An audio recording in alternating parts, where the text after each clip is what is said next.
Welcome to Subject to Power. I'm El Kamihira.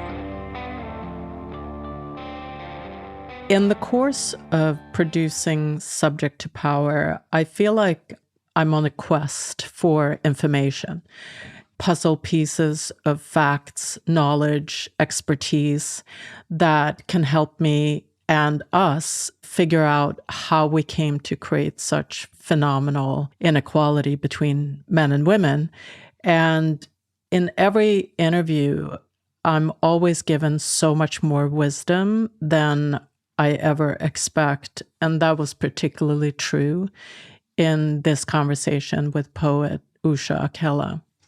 As you'll hear Usha explain, poetry as an art form is figurative, and I think, in a sense, bypass your intellect and paints a story that is just revealed to you rather than pieces of information that you have to digest and analyze. Usha's poetry is full of very real world matters. Much of it is brutal and harsh with a kind of X-ray honesty, but it is our real world reflected through the perceptions and craft of an artist. So it is also beautiful and moving and kind of hits you straight in the heart. In this episode, Usha reads several poems from her book, I Will Not Bear You Sons, and shares with me the stories behind the poems and the clash of cultural forces that shaped her as a woman and as a poet. We also talk about the firestorm that erupted around the book in India, as well as the different flavors of patriarchy Eastern and Western women endure, the cost of writing feminist poetry, and finding sisterhood with fellow women writers. Usha talks about poems as bridges into worlds, bridges that help to soften borders. And there really is nothing we need more at this moment, I feel, as borders are hardening and meeting each other halfway seems more and more difficult. Hope you enjoy the conversation.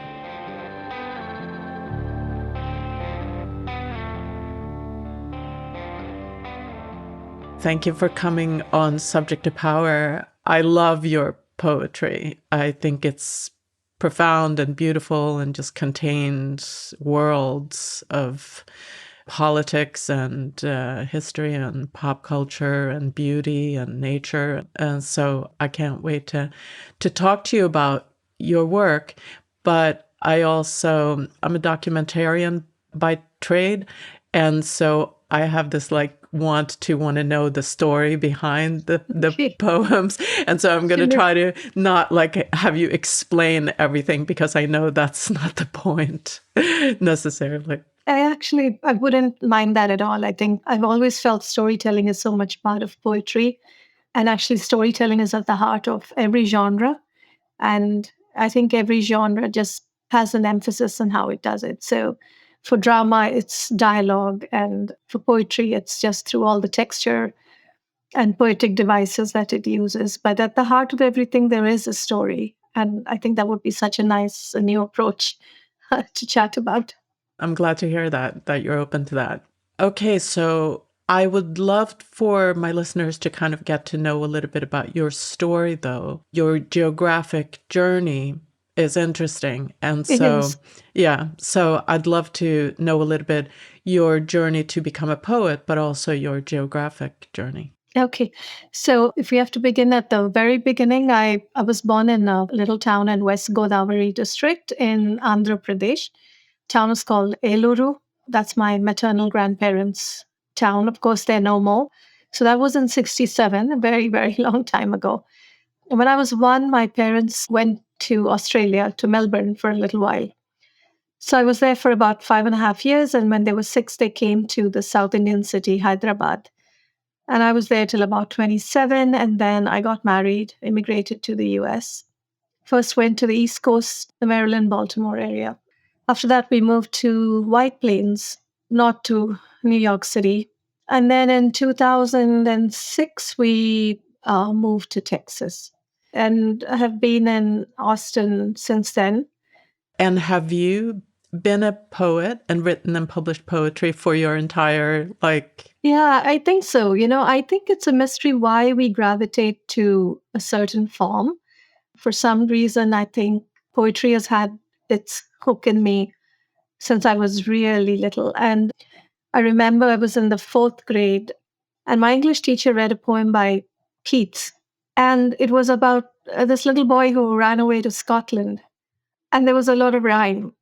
And I remember being so riveted. And it was, that unconscious moment in a soul's journey when you know that this is it. And you're not spelling that out very consciously. You're not making a dramatic confession to yourself that this is it. I have found what I want to do. But that moment becomes almost etched in a way. And I was so hypnotized by the rhythms, by the sound, by the poem.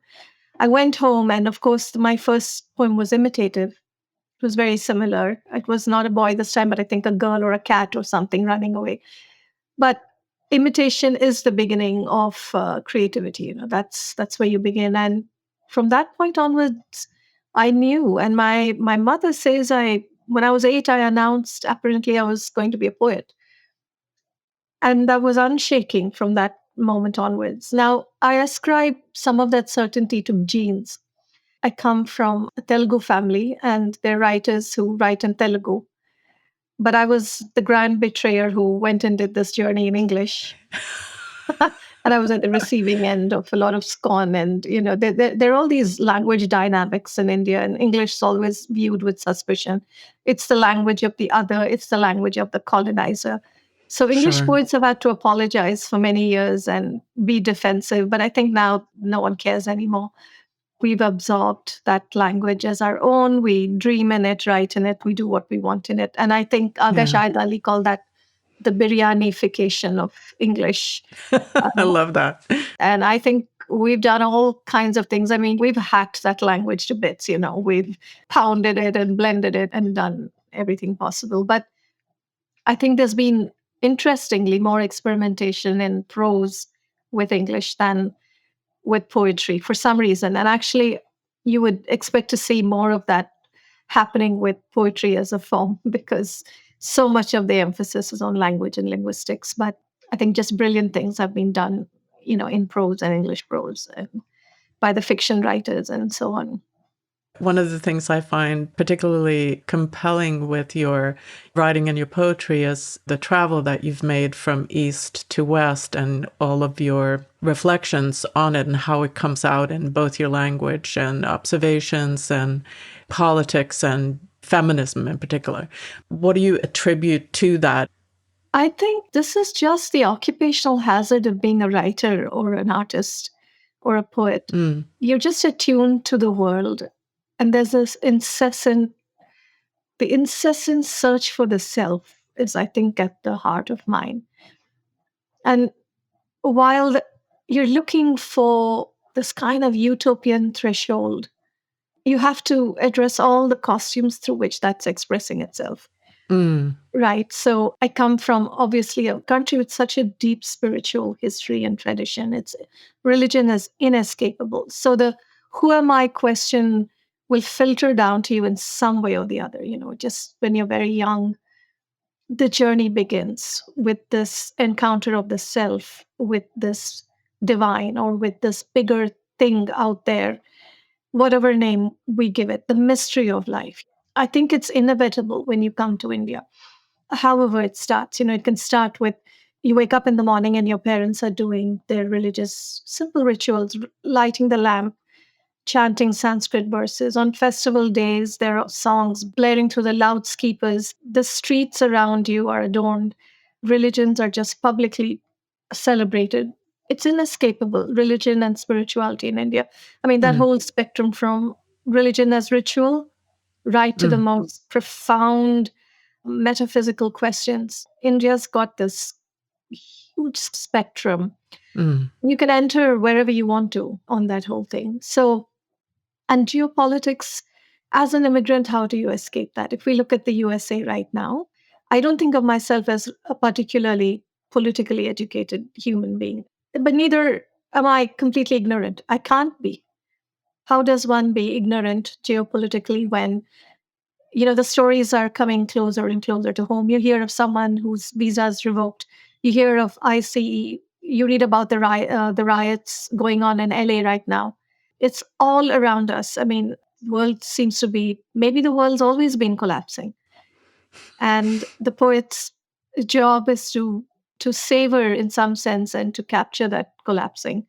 We always Mm. think our times are unique to us, but maybe the human drama is what it is, and it's always been this way.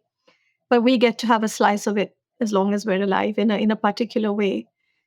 So I think you can't escape geopolitics in a way as an immigrant. That's it's no longer a choice. I think complete ignorance is no longer a choice.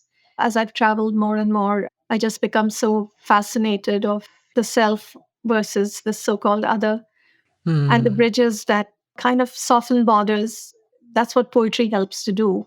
Every poem is a bridge Yeah. into the world, and you're inviting the world or the reader to meet you halfway, halfway across the bridge, and do the journey with you and meet you somewhere.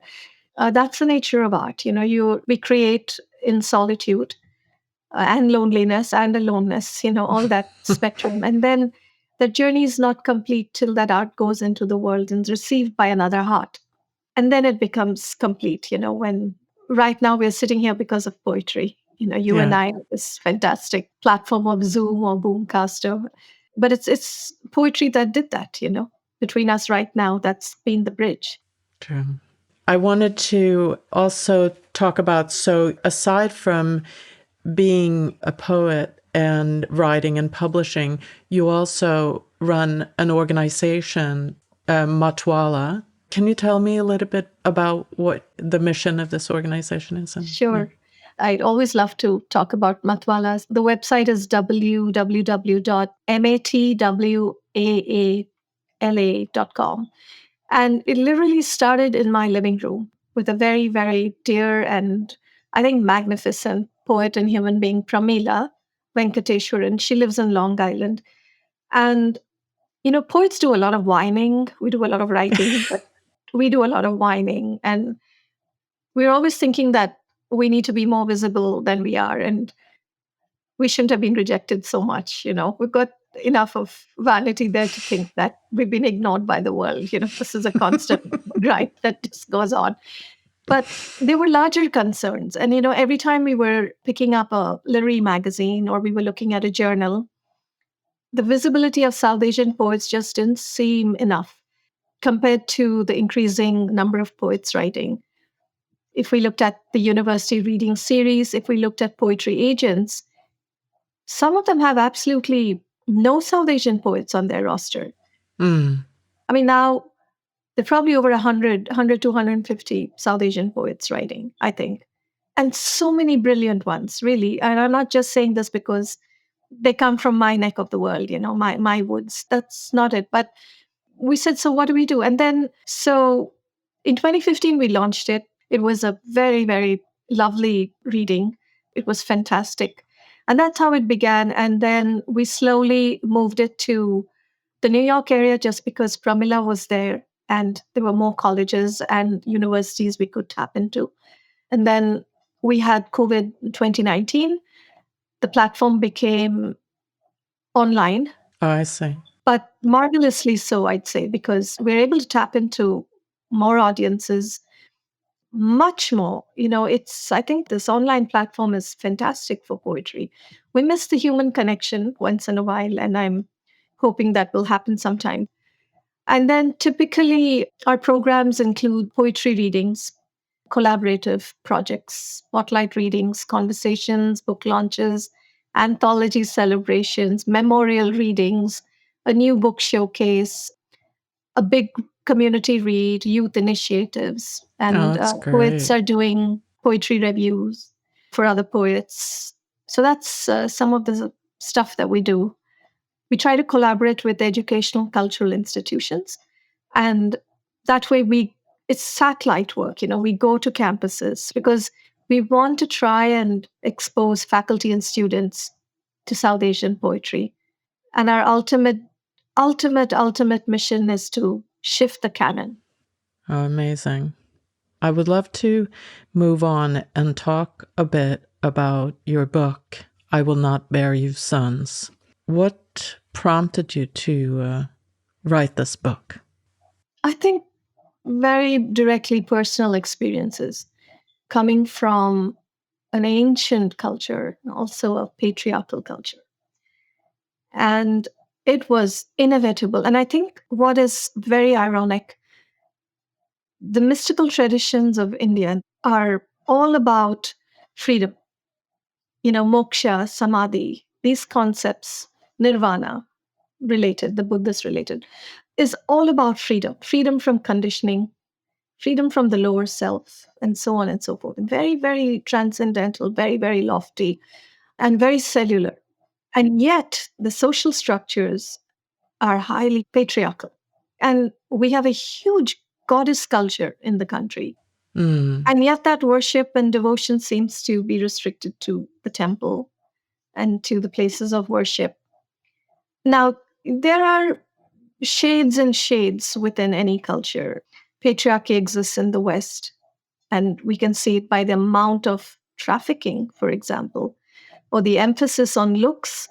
You have to be hmm. a size zero, and women are starving themselves. Girls Yeah. are starving themselves from the age of 8 or 9 or whatever. The obsessive body consciousness in the West, all of these are offshoots of patriarchy. The woman's Yeah. body that is a product that needs to be consumed, the participation of advertising in it. This is a worldwide thing. The tremendous stresses on what is beauty and who is beautiful, skin tone, racism. I mean, you can't talk of feminism without racism, right? I mean, all these things are intertwined.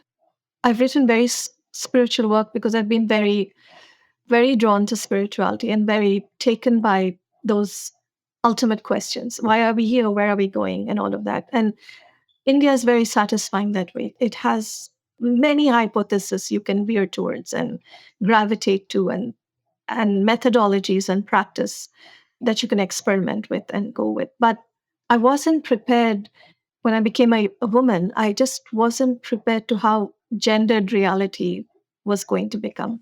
And Mm, what a huge contradiction it was to the stories that were fed to me about how free we are.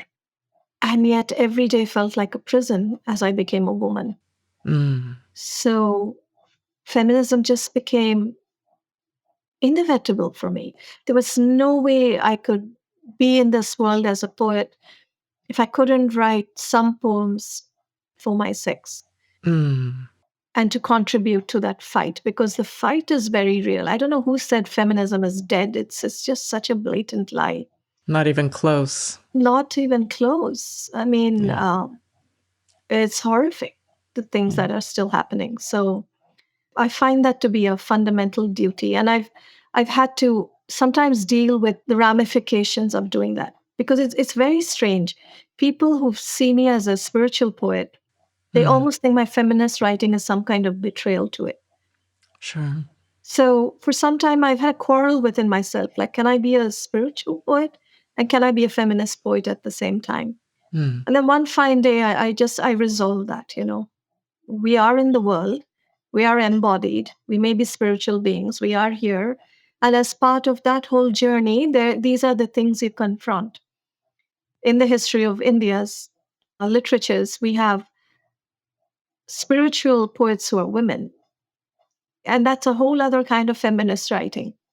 Of very, very daring women who were not towing the line. I mean, there's Meera and there's Mahadevi. There are just so many of these women poets who were using the spiritual identity as a kind of feminism. so I wanted to, do you mind if I ask you to read some poems? I'd love to. So I would love to start with From a Brahmin Nyogi Woman to a White Woman. Okay. I think that's very interesting poem. It's, I think, probably my favorite poem in the book. Is it really? Yeah, I think so. It seemed so simple with Dr. Seuss lines. and rhythms. It's very, very simple rhyme structures, but it's a chilling poem. Yes. And I think it was, festering in me for so many decades, so many years. And I was silenced. I kept thinking, like, how do I write about this? How do I write about this? And then one fine day, it clicked. And I think it needed this foil of simplicity because Mm. it really is so chilling. So here we go. From a Brahmin Neogi woman to a white woman. I didn't dye my hair blue. I didn't say fuck you. I didn't become bisexual, bipolar, alcoholic, or metrosexual. I didn't try heroin, weed, or morphine, and yet, I came apart here and there, one sitting on the ground, one on a chair. I don't have AIDS or irritating things down there. I've stayed monogamous and true. I've been a good girl. I've kept my chastity like a pearl. And yet I rue, I'm sad and rue. You see, I haven't done the things you do. I haven't woken up in strange beds. I've never been led through back alleys where the dirty things and other things carry on. You see, I'm strong and my head's not gone. Sanskrit mantras in my veins, Annamaya Kirtanas are inner strains. I didn't fully come apart. Somehow there's enough glue. And yet I didn't fully come apart. I'm waiting for my cue to live my life like you. I haven't partied in the night. I haven't cursed the light. I haven't taken what's not mine. I know where to draw the line. The men I know I'm mine. I haven't waited tables. I'm always served. Stable, always stable. I've never fully come apart. Only a part here and there, and even though some parts keenly smart, I've never fully come apart. I watch your men trace your neckline, look into your eyes and dance. I watch your romance and wonder what it's like. His eyes on your lips, desire on your fingertips. Your cleavages that you show, your ongoing tango. And wonder at you gays and lesbians and what is it you do and how and who and what is true and how you drop out of school. And you with husbands one, two, and three, merry and so bloody free and how you wed and divorce drifting from the source. So we think, who is it that really sinks? I wonder about your lives across the line. Different, so damn different from mine. You live it out and about with a scream and a shout, while I'll tell you this, a secret in my fist, I live it all in my skin. I play charades within with all my parts, and one aches more than the rest. It's my aching heart. I see how you somehow do it as you like, and I am safe, I know, guided by theory of reap and sow. I keep myself pure as snow. I live in my suburban home, yellow stucco and stone, and the stones in my pockets grow.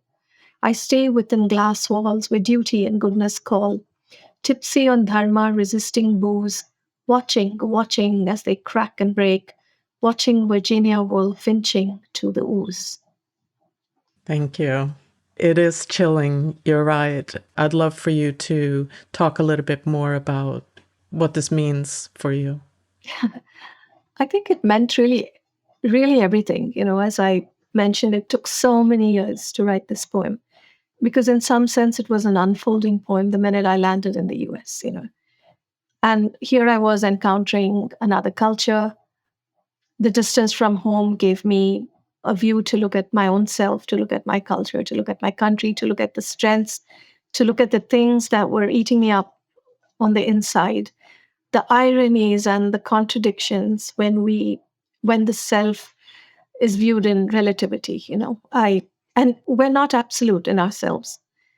I'm Eastern because there's the West, and the West is there because there's the East. And it's such a schizophrenic show, really, Mm. because we're constantly in a hall of mirrors. Everything is coming into question. The absolutes of your life. This is what happens to an immigrant. In some sense, your reality is assured when you live in one culture, one country. Yeah. You wake up to a certain setting Mm. that gives you this illusion of stability. Hmm. When you leave, you're standing on just literally a carpet of water under your feet after that point. There is no certainty about anything. And as we live through life, we know this more and more. So I began to tackle the things that gave me my identity. the assumptions with which I was grown. Every culture has its certain arrogant presumptions. Mm-hmm. And like anybody else, we pride ourselves in India on being ancient, on having traditions, on being absolutely, in some sense, static and whole. But no one's psyche is completely holistic and firm and completely sane. Mm-hmm. So I had to tackle so many things because I feel I was trying to catch a moving current in this poem. And even as I was encountering the other, there's the awareness that there really is no other. And the assumption that just because we're encased in traditions, it somehow makes us more superior or it makes us that we are safer is a lie. Mm-hmm. So I have that line, who is it that really sinks? And I think women are sinking everywhere. So true. So true. Yeah. And also trying to sort of hang on to different versions of morality that are going to keep us safe, Yes, but doesn't somehow. doesn't. A morality that we don't pen. It's not scripted by us. That's right. Yeah. The moralities. I grew up in a very Victorian milieu, and chastity and virginity were the absolute. You had to abide by that, or you were considered loose and loose moraled and all Yeah. kinds of things.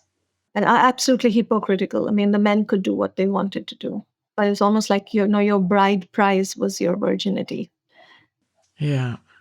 And so you come here, this like boundless, almost like self exploitation that women are engaged in here, or boundarylessness, must be just puzzling and shocking. And with no guarantees. There are no guarantees on either side, because you would think all that sexual freedom would point to, I don't know, greater happiness or That's some right. kind of stability, but the statistics of women trafficking in South America and here are just mind-boggling. The explanation for these things in India is you have repressed men all over the place. So then crimes happen, sexual crimes happen, or whatever. Mm. But what's the excuse here where it almost seems there's nothing that's undenied to anyone sexually? And I mean, now I think with the pornification of the culture and pornography overall and monetized sexuality online are blurring boundaries in every way. And I think women, even young women, are starting to maybe understand that this boundless sexual culture is not necessarily safe at all. Yes, or the answers. So, Yeah. yeah, so it seems we're still a half baked civilization. Yeah. you know, No, we're still finding answers, we're still trying to find the equations. of course. And we're all doing our little work to find these answers. Yes. The title poem, I Will Not Bury Your Sons, is long, but I also think that's another chilling one in a sense. I'd love for you to talk a little bit about it before you read it, but for me, the first thing I thought about was this birth rate panic that's going on all over the world, and everybody talking about that women are saying no to marriage, saying no to children, and that the population numbers are falling, and the sort of patriotic panic that's a response to that. But you may have written it in a completely different spirit, obviously. So, this is a poem that got me into a lot of trouble the year I wrote it. And I'm not on Twitter. And Spinif Express, after the book came out, she called me and said, "Do you know what's happening on Twitter?" And I actually had no idea. And apparently, the country had kind of erupted. And then I started getting death threats. I'm sorry. It became a huge, crazy, crazy eruption over the book. And I had to change my Facebook settings. And yeah, it's funny because I think as hard as it seems, there's a bit of naivety when we write our poems. So essentially, what had happened, one line from the poem was extracted out of the context of the poem and certain men's groups in India and feminists also just kind of went up in flames over it. And I got a lot of lewd and threatening comments, feedback, and so on and so forth. And so essentially, that line says something about I will abort male fetuses. There's a fantastic review and defense of this book by a scholar called Basudhara Roy. And I always point everyone to that because I think even I can't say it as well as she said it. And she talked about the language of poetry is not literal. It's a highly figurative language. And to take things out of context and misread them, that just doesn't seem right. And that's not how poetry is to be read. The point is, of course, I will not abort male fetuses. If I was going to have a son, I would have welcomed him as much as I welcomed a daughter. But the very interesting thing about it is female infanticide is a reality in the East. In China, in India, there are people who they get a pre-birth screenings early on during the pregnancy term. And if it's a female fetus, they're terminated. And in the history of this thing going on in the planet, no one ever went up in flames about female babies being killed, and which is a practice in so many Far Eastern cultures and in India. This is a reality.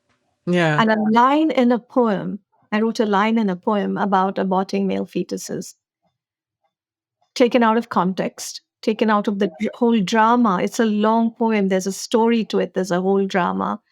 It just, even feminists misread it and said, all kinds of things, saying that it's immature. This is not the kind of feminism we need. Of course, this is not the kind of feminism. But the point of that line was very, very different. It Yeah. was a woman being harassed by family members. When will you give me a son? This is a traditional blessing in India.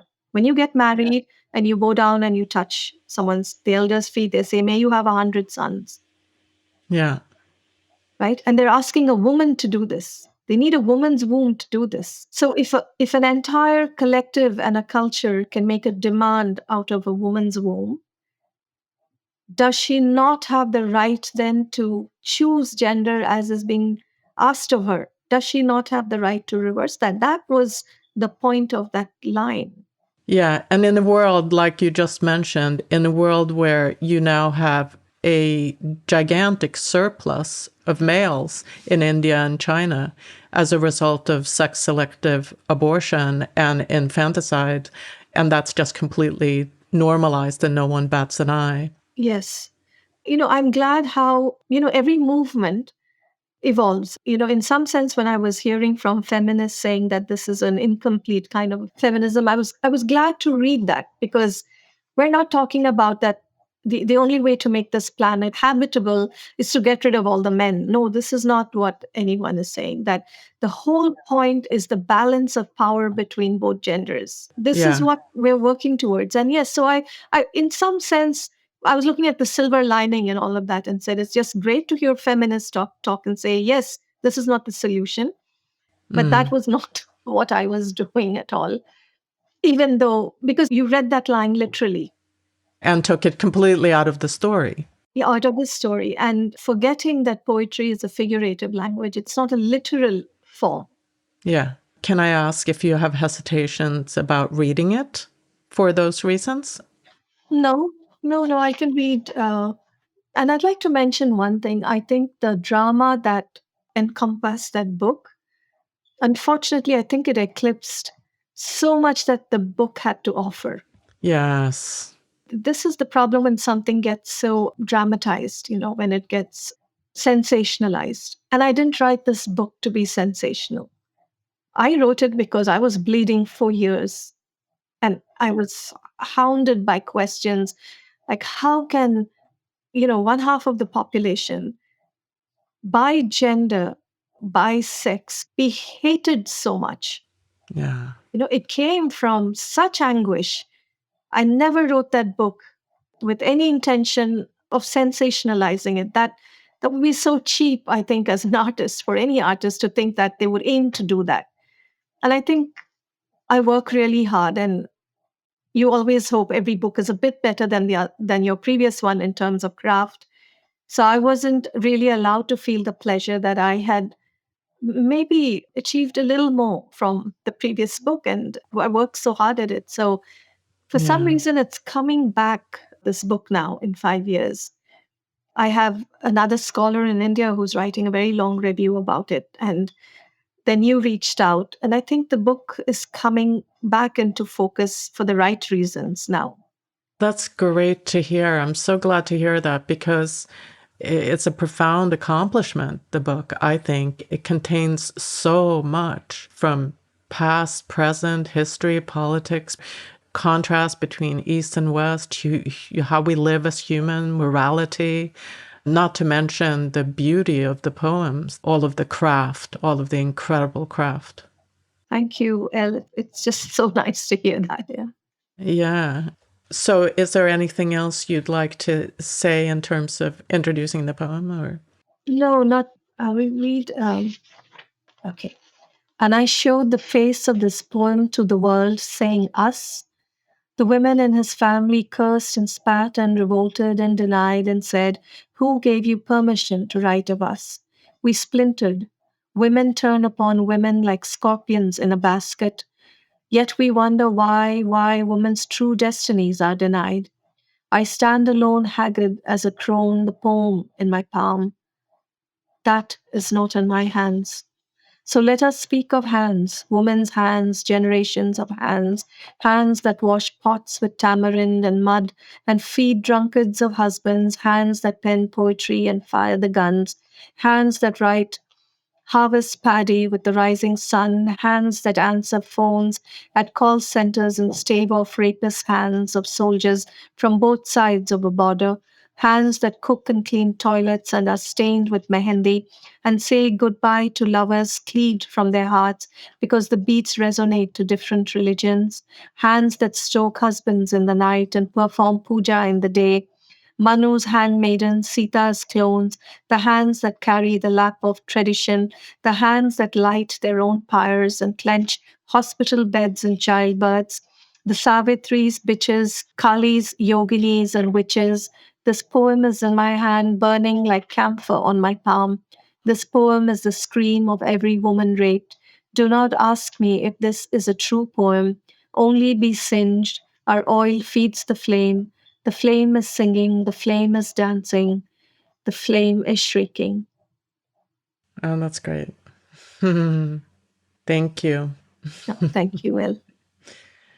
So, one of the interesting parts of your story and the book is this meeting of a different sort of patriarchy coming from one patriarchy to another that looks so very, very different. And I thought Ordinary was a great poem that encapsulates some of that. Would you mind talking about it maybe first? And Sure. Again, that was it took, I think, decades to write that poem. It was hugely ambitious. I was trying to be this little bird looking at the planet and try to write all of it. I wanted a poem that could write all of it.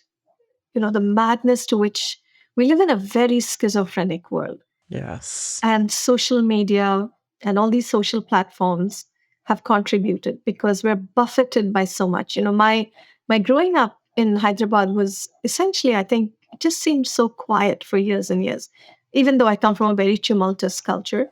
But the Mm, way the whole world is in our heads today is very different. yes. So many of us are addicted to this thing. Yes. The supercomputers in our hands. Yes, and the browsing, and then I'm trying so hard to break free from some of this stuff. And it is asking us, it's impossible to be in your nest anymore. You know, I was watching a podcast yesterday based out of India, and it was so fascinating. The whole podcast was about Area 51 in the USA. Oh, that's fascinating. It's fascinating, but this is the global culture we're in. Yeah, yeah, yeah. You know, we are partaking of each other's cultures so much Mm, due to the podcast platforms, due to Netflix, due to YouTube, due to, I mean, in some sense, it is one world. because we're able to see. At one point you couldn't, unless you travel to a certain country, you couldn't see anything, right? But now I go to the restaurant down the lane and I can just right away share it on WhatsApp, or I can put it on, open a YouTube video and I'm sharing this stuff. So in some sense, we are familiar with a lot of cultures, even though we don't have to physically travel anymore. And we're buffeted by so much. Right from your choice in the morning, you go to the local grocery store and there are about 50 kinds of cereal to buy. I think we're in an era of schizophrenia, and most of us are living this. It's just getting increasingly hard to be simple. It's getting increasingly hard to be content. To give you a very odd example, when I was a little girl writing poetry in India at the age of 10, 11, 12, I wrote with no notion that I could be published. We didn't have journals. We didn't have Sure. coffee shops. We didn't have readings. But all I did was engage with my craft in the quietest way possible. I probably had 2 books at home. We didn't have a great public library I could go to. And now we have, let's say, hundreds of literary journals. Yeah. Even there's a certain stress to be a poet because there's an established industry of poetry today. You have to read, you have to be published, you have to be seen in journals, you have to be doing this, you have to be doing that. That you would think being a poet is the simplest thing is a highly stressful engagement in the world today. And the markers that you matter. For I mattered when I was writing from the age of 8 to 27, hadn't published a thing, but I never felt I didn't matter. Now, today, if someone wants to be a poet, they probably matter only if they're published. They have to be seen in some journal, or they next have to have a chapbook and then a book. So the markers of success, we're in the grip of so much posturing and invention today. It gets increasingly hard to just be. What you wear, what you do, what you watch. And I think this is the hardest thing we're going through with social media, because people post the most ridiculous things. You went out to dinner, that's between you and your family. And now we post Not images anymore. of what we're eating and what dessert we had. And it's just completely insane, this kind of self-consciousness. We're in a very self-conscious culture, to the Yeah. point of it's a disease, really. And you wonder what it's doing to our sense of ourselves, our humanity, really. Yes. So I tried to capture, I think, some of the things I battle with keeping away from my own mind and heart. And many days we feel these pressures so much, and you don't want to succumb. And the minute you don't want to succumb, it's begun. The battle's in your head. So that's what that poem was about. It's also a very long poem. I picked Very, very long. your longest poem. I know. Okay. So I'm just going to pick um, the Ray-Bans, Gucci, Vera Bradley, Ordinary's Facebook's 5 minutes of fame, Twitter and YouTube, WhatsApp, Tumblr, plastic boobs, Snapchat, Instagram, Kick, Pinterest, blogs, iPhone selfies, Verizon, Androids, Blackberries, God, aren't we merry in our one world nation? Kindle chats and live your best, clean your desk, let it go, chill out, learn to flow, don't come knocking at my door. I smile, I've imported my kitchen tiles. What's in and what's out, the swirl in your head as you tumble about. The rabbit's worried time is running out. Breaking news subscriptions, serial killing, school shootings, millions of views, deportations, GOP nominees. Trump wanted the vacant chair. Was he crowned by Miss Universes in evening gowns? The talent in reality shows, the singing voices, the violent prodigies, magicians, contortionists, the politicians, blood sucking cops, vampire heroes in movies, and the day rising with the sun and the night dying with the light. Move on, put up your fight. Decomposing bodies in civil wars, globalism, the books lining shelves in stores, the UN forces raping and creating other wars, and fathers raping their daughters, and brothers booting out their sisters. You're turning away, Why don't you roar? Oh, that's great. Which is another thing I appreciate in your poetry is how your sort of feminist lens or feminist concerns or concerns for women, you dip into it in just about everything you write, and that speaks to me. Thank you. Another poem that I thought was so interesting is something we don't talk much about, which is this idea of women versus women, that women aren't always women's friends, aren't always the defenders of women. Yes. And in patriarchal cultures, that is a part and parcel of how we live. And Yes. your poem for a certain kind of woman speaks about that. And I just would love to hear your thoughts. I think one of the most bruising realities of patriarchy was realizing the participation of women in the system. And women are the torchbearers and the carriers. And this isn't addressed as much as it should. When people talk about the mother in law syndrome, like a young bride will go through something, will not have the luxury or the courage to resist because probably the backlash can be very, very severe. So the only way is, very unfortunately, is finally a very bitter soul up to 4 or 5 decades. And the harshness, the inconsistencies, the injustices of her life are bottled in for so long. And then there's a certain release when she unfortunately comes to a place of power, which is becoming the head of the household. But lo and behold, at the receiving end is the incoming woman into the household again. So I had to, I think, like a lot of women, and I've heard stories from friends, and I think the hardest thing we have had to go through at times is seeing the participation of your own. You know, your mother, your father, your brother, your extended aunts, cousins.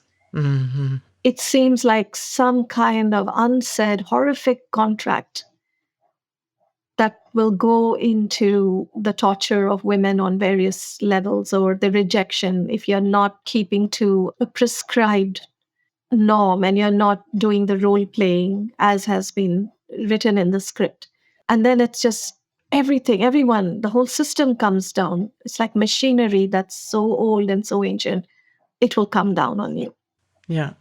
So I think that's been a reality I've had to live through. And I'm lucky that I have poetry to express these things and to try and express them with, beauty and inspiration. And, the poem becomes a ground for loss, for grieving, for injustice. At least I have this arena to play it out, As I said, you asked me, where did this book come from? And it came from my life, which is why maybe I hope the poems are convincing because they came from very raw experiences and completely truthful because the emotions I've been through are very truthful.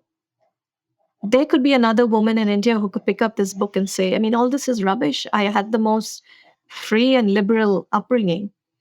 I too thought I had a liberal upbringing till I became a woman of marriageable age in the marriage market in India. It Mm-hmm. became so clear how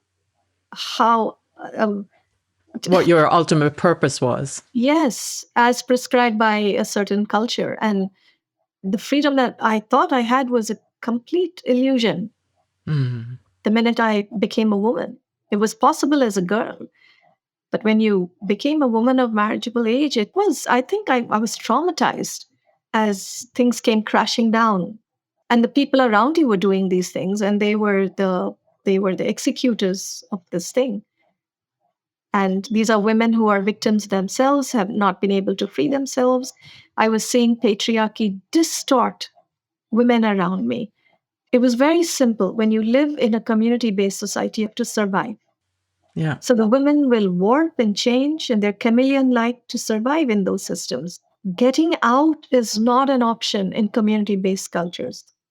So, and if this is too personal, you don't need to answer, but did you in moving so far away from your original community of your family of origin, was that a liberation? Some of it was, but there wasn't a very firm truncation because there's a lot of family here. Ah, And yes, I don't mind offering the question. You, again, with community based cultures, a lot of your inner strength also comes from the same culture. We never heard of a shrink or a psychologist while growing up. You didn't have to. You could talk to your 18 cousins. You had people who were going to listen to you. You had someone to go and cry with. That's what community does. You're healthy psychologically, but then it also has this offshoot, another reality. It's like a god with two faces. But yet I've had to make some really hard choices, and some choices were made with me. And I always joke and say every time I've written a feminist poem, I've lost family. Every poem, there was a spillover, and the spillover has been loss of family. With the loss of family comes isolation, seclusion, tremendous mental duress of not having community around you. So mm, I think today my community comes from other women writers. When I read the memoirs of, say, Ayan Hirsi Ali, I derive great strength because these women have stood and they stand on the might of their truth in the world alone. There is loss, but for the greater good, these women writers take tremendous suffering upon themselves to be able to live the truth of their perceptions through the craft that they choose. And mm, so then I gain my strength when I read. There's a beautiful another memoir. It's called The Day Nina Simone Stopped Singing. And I think it's by Darina Al Jaun, the Assyrian woman. So then you start forming different kind of communities. My mm. women poets, my circles through Matwala. Would you mind reading for a certain kind of woman? Okay, let's see. 115. Okay, there's a certain kind of woman I fear, wound in traditions and piety, rouged with a meticulous attention to refrain from bringing attention to herself. Tattoos of Brahmin caste and culture, the Bottu Mangal Sutra, bangles, toe rings, a high necked blouse veils her flesh, her gait like a lolling elephant, her braid a flag of her piety and virtue, oiled, flattened, obedient, not a wanton wisp flutters. She's demurely beautiful. Her laughter is neither loud nor raucous. She addresses her husband as Andi. Affectionately bossy, she fussily puts up with his less adorable traits. So saccharine is her tone, the air becomes diabetic. She's modest and empressed of her domestic domain. Her intellect is well reined, utilized only for earning. Her studious simplicity is practiced to perfection. Her plain face of no makeup is Exhibit A. She's emboldened in her husband's bedroom like a Khajuraho statue. In the morning, she's virginal. Her children are birthed, a gift from the gods, not from the lust in her body. She knows every Sanskrit shloka and mantra. She observes fasts and vrats. She's respectful to elders. She wins their approval. Especially the grand patriarchs are managed with such efficient sweetness. They become blind to her failings. The burnt dal might be overcooked, but she's a perfect PRO. Beloved to all, she's faultless. Her husband is a little snug ring on her finger. So smug, he doesn't know he's being worn thinking he wears her. This is a couple who have a passport to Hindu heaven. And I'll jump to the last stanza. She lives by divide and rule. She mastered Chanakya. She does what she has to survive. She will never support an abused woman in her family, maintaining the smirking silence, carrying the torch of patriarchy. She's the kind of woman who makes a woman like me necessary.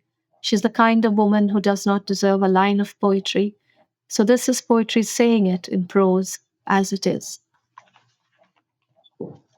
I go through many days of loneliness because there's been a tough spillover from the work I do. I can imagine holding up a mirror like you do, in a sense. And it's more than a mirror, it's your independent, critical view of what you see. Yeah.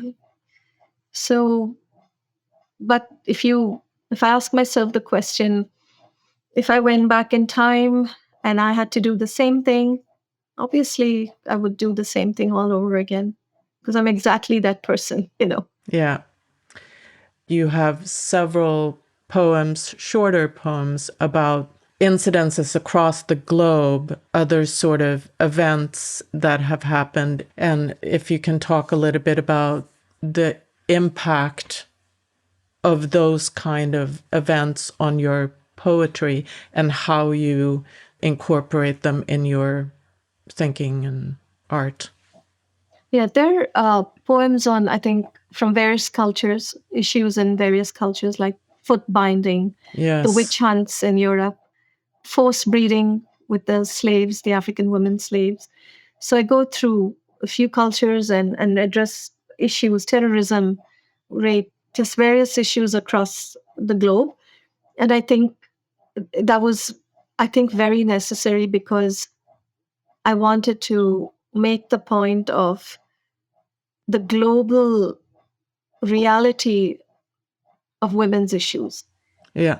Now, they might be a different expression or they might be a different emphasis, but across the globe, this is the story of this sex. And I thought it was very, very important because the unity of women is still something that is very hard to achieve, as I think, especially in cultures in the East, because the honor code is so prescriptive and so defining that it's very hard for women's voices to become cohesive. Yeah. But I think even beyond a particular culture, and when that cohesiveness happens, miracles can happen. You can overturn systems, you can change things, but it's not as easy or rosy as that seems as an ideal. The practice of it is very difficult. And I think even beyond countries and cultures and communities, women have to see themselves as one unit, I think, across the globe. And when you find the strength in that and you realize that this is happening everywhere,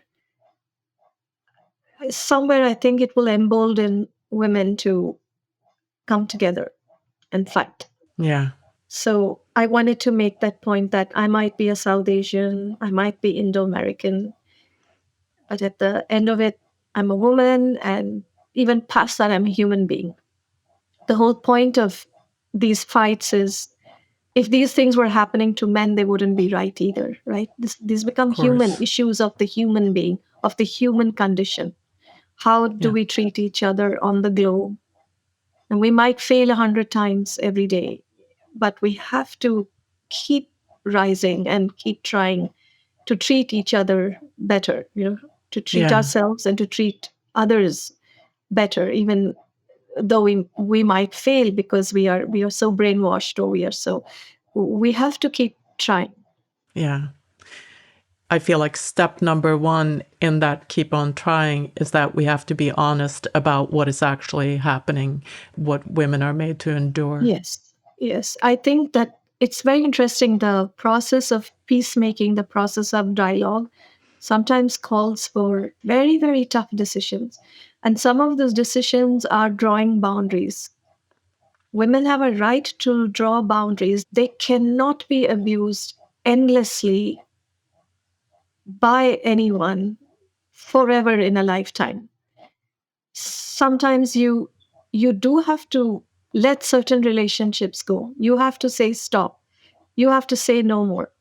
And you have to deal with the fallout of loss and the fallout of the pleasure and the strength that may have come from that relationship also. But I've realized that this too has been part of this journey, is truncating certain relationships if they are not psychologically helping you. Unfortunately, this too is part of dialogue.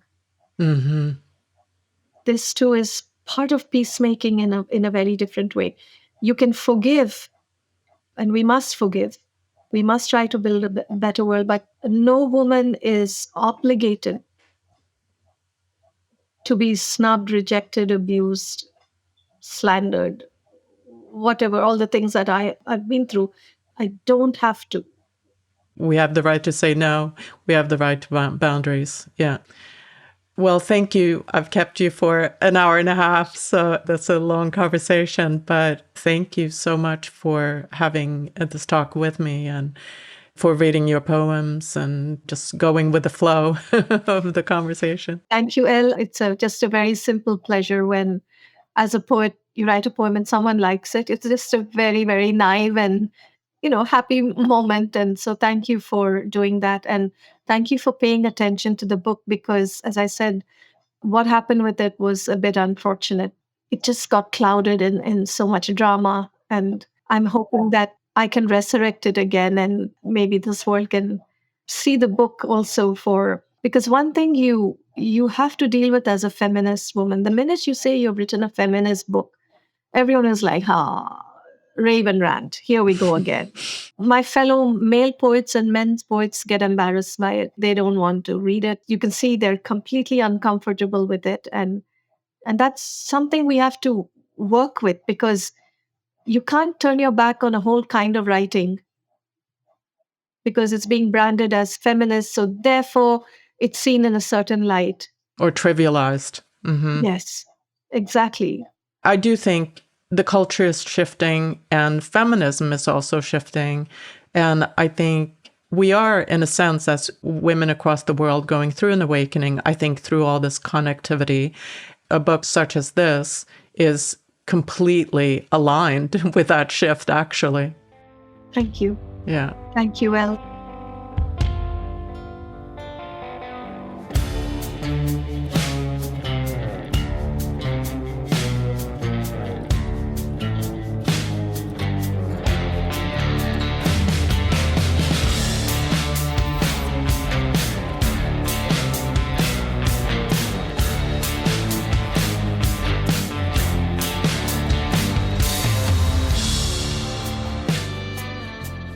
Thank you for listening to Subject to Power.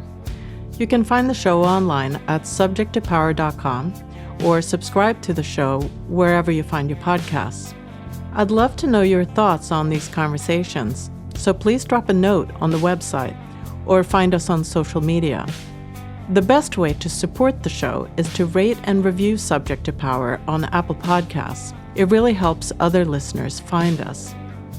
Subject to Power is written, hosted, and produced by me, Elle Kamihira. Audio engineering is done by Jason Sheasley at Abridged Audio. Cover art by B. Johnson, and music by Beware of Darkness.